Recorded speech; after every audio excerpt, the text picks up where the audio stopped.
If you truly want to change your life, then there's only one way to go. You need to have a tunnel focused vision into your everyday life. The concept is very simple. What you do every day is going to determine how your life is going to turn out. But we all have hard time doing just that. That is why we have habits and systems in place so that it helps us change our daily routine.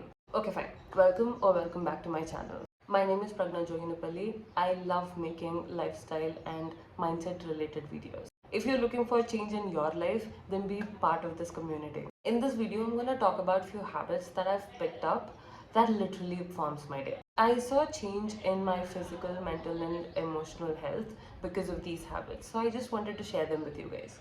Okay, so let's get on with the video. The first habit that I'm truly loving is sunlight first thing in the morning. I love the idea of sunlight first thing in the morning, but I have a very hard time waking up in the morning. Ever since I was a kid, my mom tried her very best to make sure that I got out of the bed and not spend in it for hours after I woke up. Um, but for some reason, it changed when I heard Andrew Huberman's morning routine and the benefits that associate with his habits and his routine. So, the one thing that caught my eye, or maybe my focus, is his morning walks, like how he spends his morning at least for some time in the sunlight. That truly was intriguing for me. I was like, okay, I'll address my concerns here. I have sleeping issues. I don't sleep in the night and I don't like waking up in the morning. So one of the things that he mentions in his video is how the morning sunlight will help you sleep in the night. You know, it's very confusing, but he explains at very length. So that's how it got my attention in the first place. Okay, there are some insane benefits of getting some sunlight first thing in the morning. If I can put it, it improves your sleep quality by 10 times at least. Because there is an increase in serotonin level, it improves your mood as well. Ever since I started doing this, I have a very clear vision of what my morning is going to be because I'm alert. I am more energetic throughout the day. I am more focused throughout the day. So my everyday is structured based on that first thing in the morning.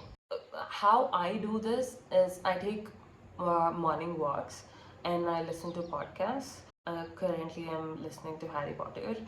So I love doing that. I love listening to the book. So because I love listening to the book, I make sure that I go out in the morning. I go out for those walks, and also it completes my step count. That.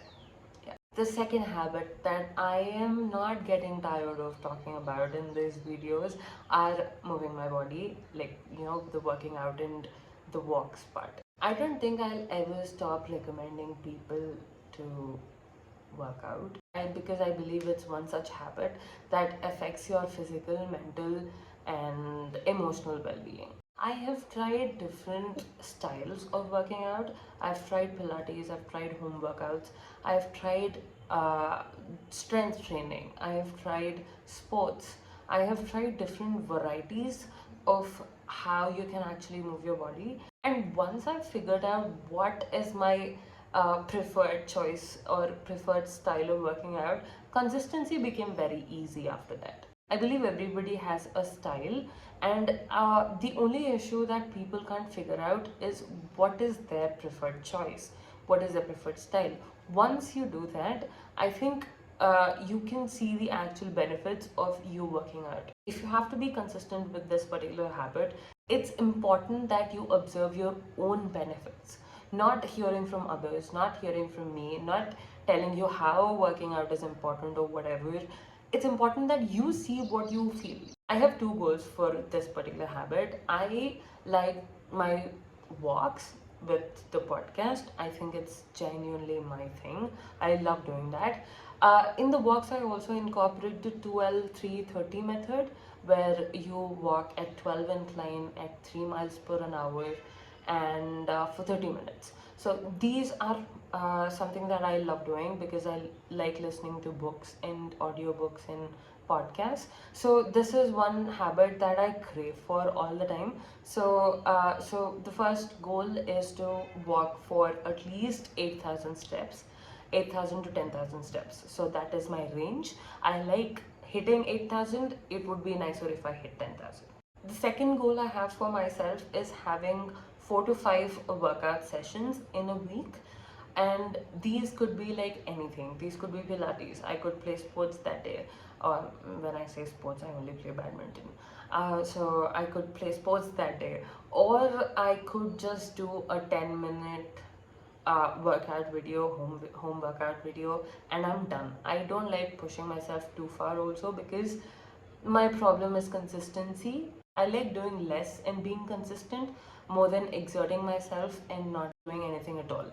So that's my preferred way, and I love doing like that. So that's how I do it. Working out has taught me to be more focused and disciplined. Like if I want something, I know I have to work for it, and I know I have to do it consistently with discipline. The most important point of all is to have fun while you work out, and I'm sure you can find something that you love if you start exploring. 3. Understanding my patterns. I just mentioned that I love working out and I cannot stop recommending to people, but I also mentioned that it's not something that I did from day one. It's something that I've picked up recently. I could only make that a habit because I practiced self-awareness. Instead of forcing working out into my routine, I started asking myself, why was I so repulsed by it? Why was I so keen on making excuses for myself? When I started asking those questions, it became quite clear that it is my choice. It's me who keeps stopping me from doing things because of whatever reason that I've cooked up in here, and I made choices based on whatever is happening here. So those are my patterns. Those are the things that I have to get by. And I understood that working out became a habit before I knew it. It's not just working out. I try to be aware of my choices all the time. I kept tabs on my thoughts and feelings, all the choices that I made in that particular day. Every time I make a choice, I try to be very intentional about it. What is the choice and how is it going to affect me? Even if I choose to relax, I know it is a choice and I take it like that. Like, if I wanted to watch this episode, right? And at the end of that episode, if I still want to watch it, I try to be intentional about it, not hit the next episode because there's no answerability. It's more of, okay, I want to watch the next episode, fine. I have to take out time from something else that's important. I just try to be intentional about it. I just try to make an intentional choice. When you understand your choices, you have a deeper understanding of who you are. For me, the root of self acceptance is self awareness.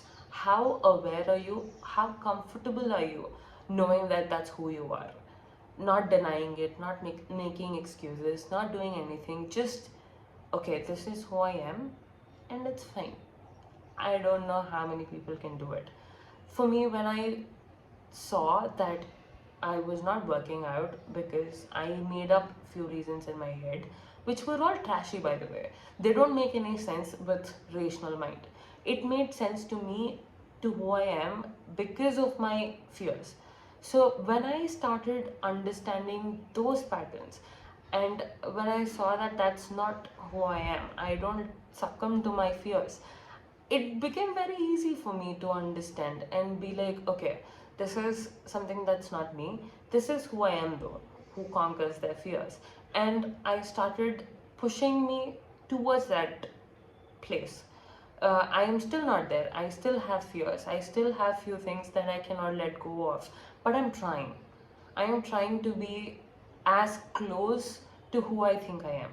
Fine. let's get back to it. When you accept who you are, you can identify deep root causes for your problems and also find uniquely perfect solutions, because they're all tailor made to you. Like, you have those problems for some reason. When you understand your cause, you can find a solution that works for you better, not according to others. The only way I know how to do it is to sit silently in a place for however long I want and just let the thoughts come to me.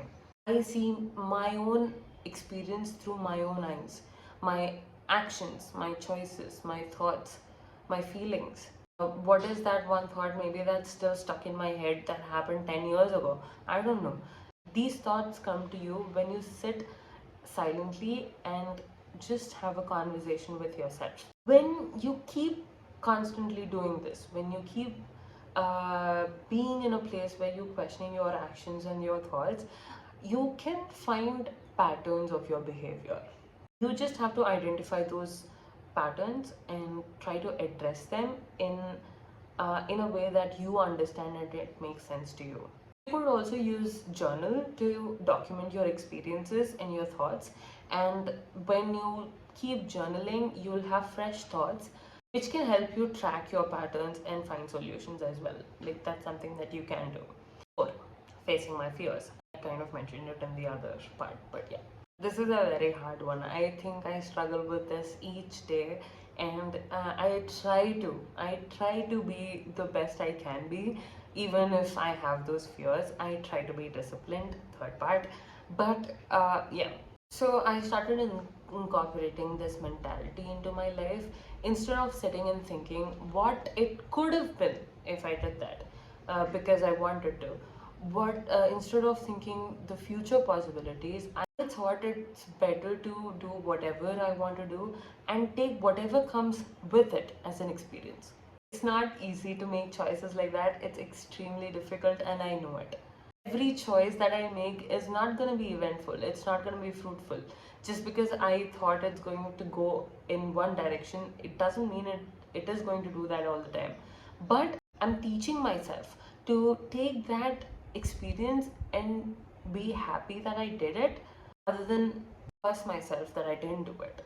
Let me put it like this: once you start facing your fears, you're no longer doubting yourself. You constantly learn new things and face new experiences. You end up developing a deeper emotional strength, which in time reduces the impact of overall fear. You should try and see for yourself, only then you'll know. But it's important that you start small and slowly build. Be mindful of your choice and try to manage your anxiety as you face these fears. But most importantly, if you need help, ask for it. Talk through your fears, talk with someone that you trust completely, or you can journal or even sit silently and ask yourself these questions, these hard questions that only you can answer. Okay, thank you for watching. Hope you find these life-changing habits as inspiring as I do. But remember, it's not about making drastic changes overnight. It's about taking small and consistent steps that adds up at the end. If you're ready to change your life, then maybe pick up one habit from this list, or maybe you have a list on your own. Just start with one and see how you do it. Let me know in the comment section which is that one habit you would like to try. Or if you have any habits that have drastically changed your life, I'd love to hear about them. If you like this video, be sure to give it a thumbs up and subscribe so that you don't miss out on more such content. Again, thank you so much. I'll see you in the next one.